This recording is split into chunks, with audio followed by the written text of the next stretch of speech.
highest moral and spiritual stance that a human being can take. And that took spiritual preparation.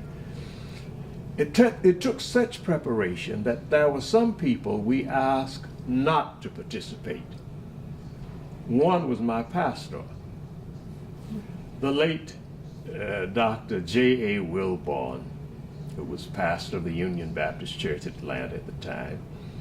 He said to me, "Moss," very direct, "I'll participate." I said, "Wilburn, are you sure?"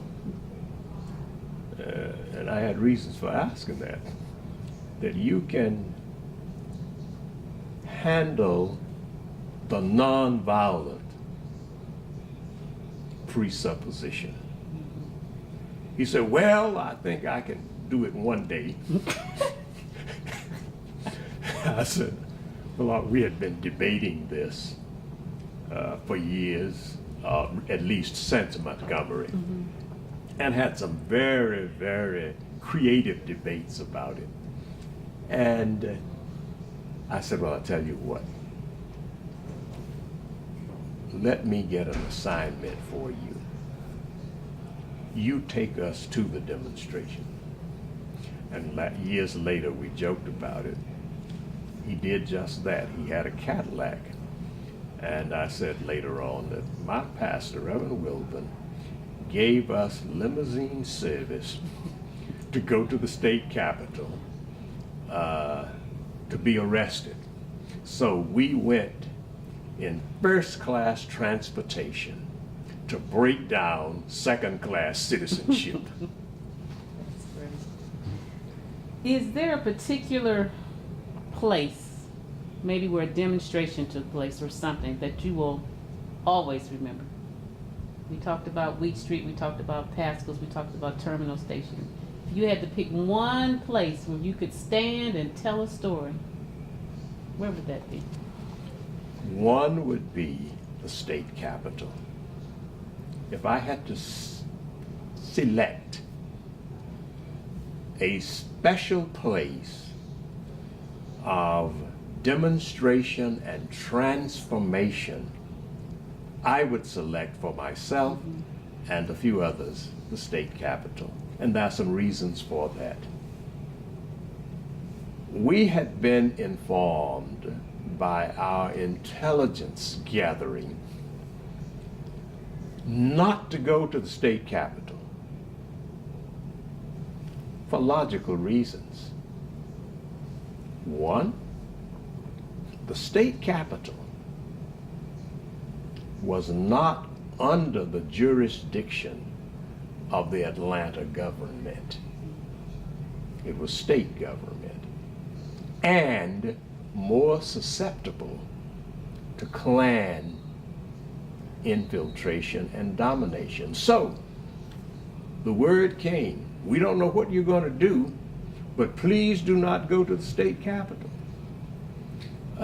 because the Klan might meet you there." When we received that word with appreciation, but we said we must go. I missed the meeting that night. I was out of town on a speaking engagement, and they were trying to get people to volunteer for the state capitol detail. And the Reverend A.D. King, in my absence, said, "I know who will gladly lead the demonstration at the state capitol." I said, "Ooh, Otis Moss." When I got back to town, people were commending me and saying, "We appreciate your courage." I said, "What are you talking about? We're all going to jail probably." They said, "No, but you volunteered to go to the state capitol." I said, "I did." I said, "Yes, Reverend King told us that you were the ideal, but we just assumed." I said, "Well, I'll talk to Reverend King later." No turning back here. We had 7 people to volunteer for that detail, one of which was supposed to leave upon request. That was a part of the strategy. The others would stay and be arrested. I was designated to be the spokesperson or the leader for that detail. We carried it out, and suddenly, while we were in the cafeteria, a group of people appeared from nowhere. Some of them had sticks, like 2x4s, lead pipes and that kind of thing. We saw them. And the person who was supposed to leave declined to leave because they were on the outside. And my fellow sit-in person, the Reverend Jesse Douglas, thought it might not be wise to leave. And that was a pretty interesting detail around that. When we saw all of those, we didn't know what would happen next. The TV cameras showed up, and for a few seconds, with the cameras pointed on them, they backed away. That was good. But they came back. But by the time they got back, the state police were there to arrest us. And actually, it was a great relief to be arrested. Another point of humor in the movement, when it becomes a relief to be arrested. That is one of those combinations, what I call humor and hope. We were arrested. I shall never forget that moment. The dialogue with the person at the cash register pleading for us to go. She said, "We don't have any facilities to serve you." I said, "Well, these are just fine, the ones you have." She left and went back and said, "I've talked to the lieutenant governor. The governor was sick. And he says that you have to be arrested if you don't leave." I said, "Well, tell him that we just came for lunch, and this is our capital, and we would like to have lunch." We were arrested. Something else interesting happened. There was a sophisticated communication system set up. There were spotters, people watching to see what happened so they could immediately report it. They arrested us and put us in a patrol car and drove around for a while trying to find out what to do with us. So we were out of communication, and everybody was worried about what had happened to the sit-in group at the state capitol, to the extent that Attorney Hollowell, our lawyer, put in an emergency call. What do you call it?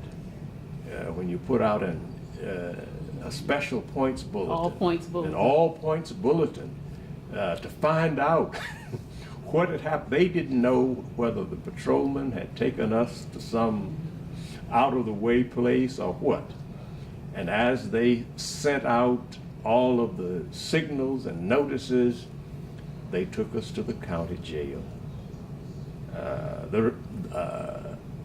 My friend and Spellman's sister, Gwendolyn Middlebrooks, talks about my reading the scripture while we were in the patrol car.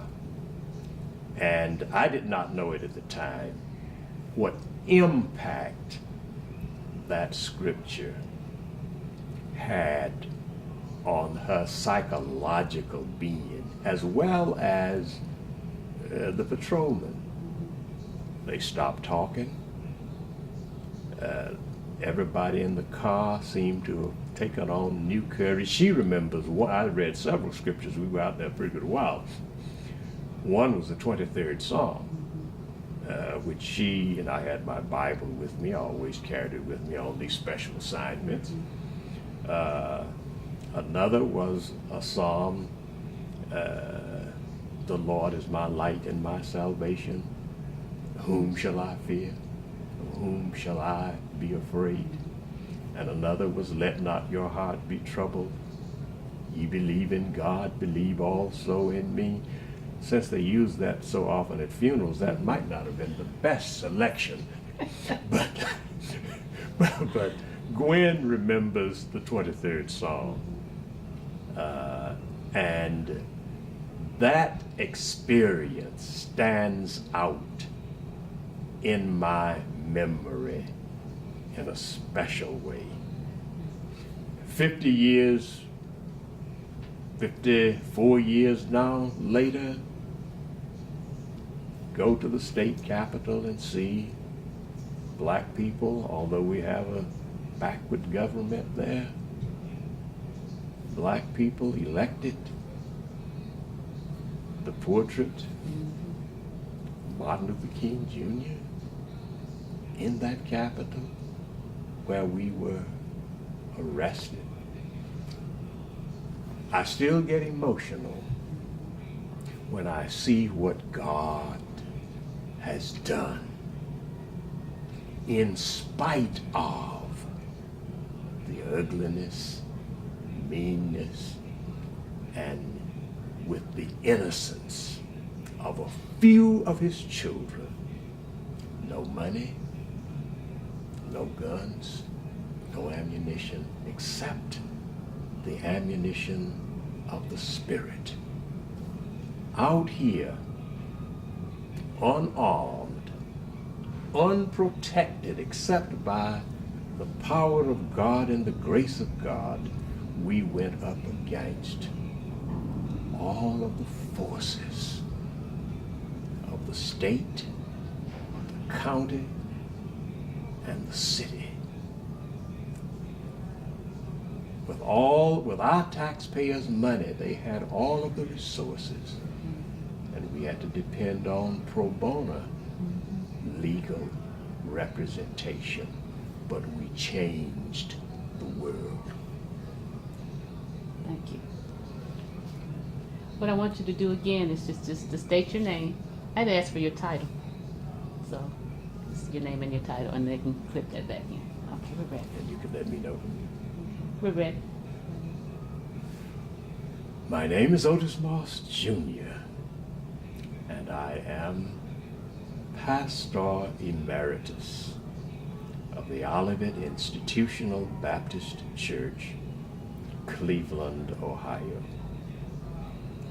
I served Olivet for 33 years.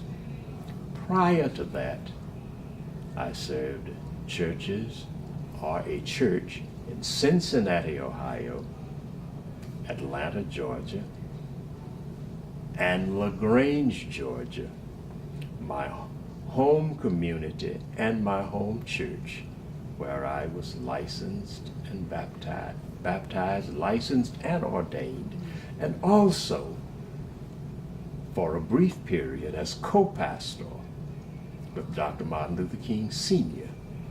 at Ebenezer Baptist Church. Thank you. Good.